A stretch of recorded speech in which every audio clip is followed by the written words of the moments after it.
Hi and welcome. My name is Erin from Erin's Herbs, and here on my channel I post weekly videos on how to create DIY bath and beauty products. So let's go ahead and get started with this week's video. Today I'm going to show you how to make a face scrub from home. This particular scrub is very creamy in texture and it is suitable for all skin types. So I'm going to go ahead and show you the step-by-step process on how I make this. To make this face scrub, I'm first going to be weighing out all of my water ingredients. And the first one that I'll be weighing out today is going to be glycerin. Glycerin is what's known as a humectant. It will help to moisturize, protect, and repair the skin. It is suitable for all skin types. So whether you have sensitive, dry, oily, or even acne-prone skin, this is a wonderful ingredient to be using. Rose hydrosol will help to hydrate the skin as well, but it more is being used in this particular formula to calm and soothe the skin. It is another great option for all skin types, and it will impart a very lovely floral scent to this face scrub. All right, so now that I have weighed out all of the water ingredients, I'm going to go ahead and set this aside. And in a separate container, I'm going to be adding some shea butter. Now, shea butter is high in vitamins A, E, and F, and that will help to not only heal the skin, but it will protect and nourish as well as moisturize the skin. This is another ingredient that is great for all skin types as it will not clog the pores. And it is very just lovely feeling on the skin as well. I'm now going to go ahead and add some grapeseed oil. This is a great carrier oil because it will not clog the pores. It also is very high in linoleic acid, which will help to alleviate any clogged pores. It will hydrate the skin, and it's great for protecting the skin from UV damage. Once I have added the shea butter and the grapeseed oil, I'm now going to be weighing out some emulsifying wax.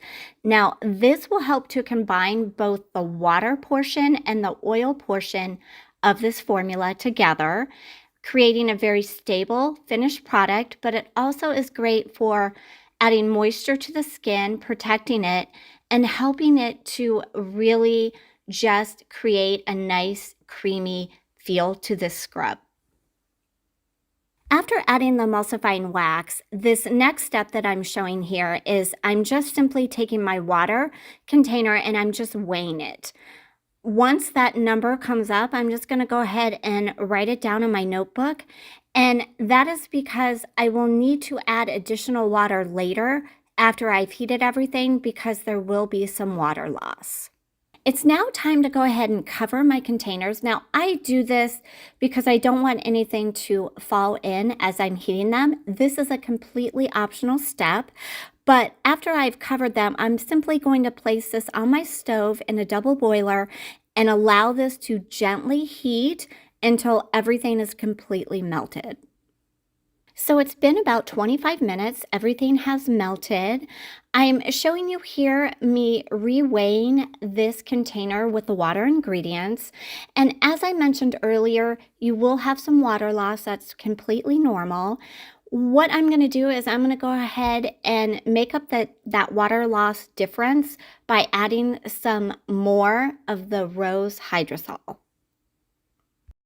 So now that I've made up the water difference, I'm simply going to pour my water into my larger container. And once that's been done, I'm just using a larger spoon and gently stirring this really well.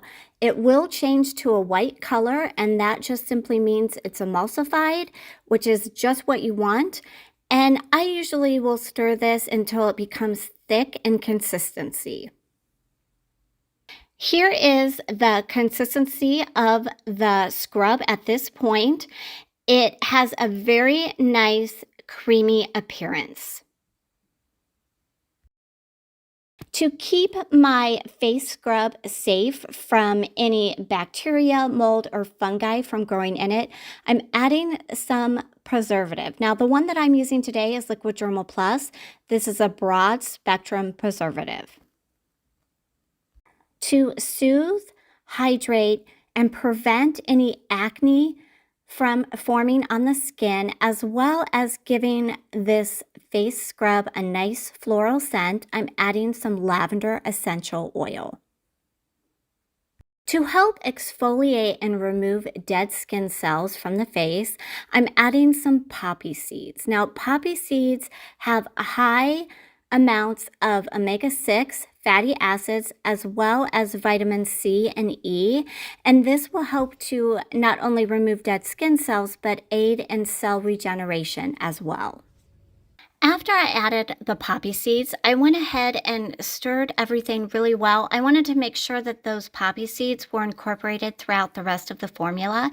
And now it's time for me just to go ahead and scoop everything into my package here. Now, this particular formula makes approximately 7 ounces of face scrub.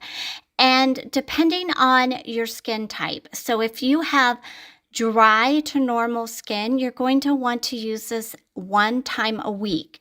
If you have oily or acne prone skin, you can use it up to 2 times a week. I'm really making sure that I've gotten every little bit of this face scrub into my jar. I love the way the rose hydrosol and the lavender essential oil pair nicely together. Here is the finished product, and what I'm doing is I'm just applying a little bit of this to my inner arm and then gently rubbing it in. Now, this is something that you should do prior to washing your face. And then once I've rubbed it in, I'm just going to go ahead and take a wet paper towel and just remove any excess scrub from the skin. This left my skin feeling very nice and soft. If you're new to my channel, here are some substitutions that I would recommend for making this face scrub. So when it comes to the shea butter, you could use mango butter instead.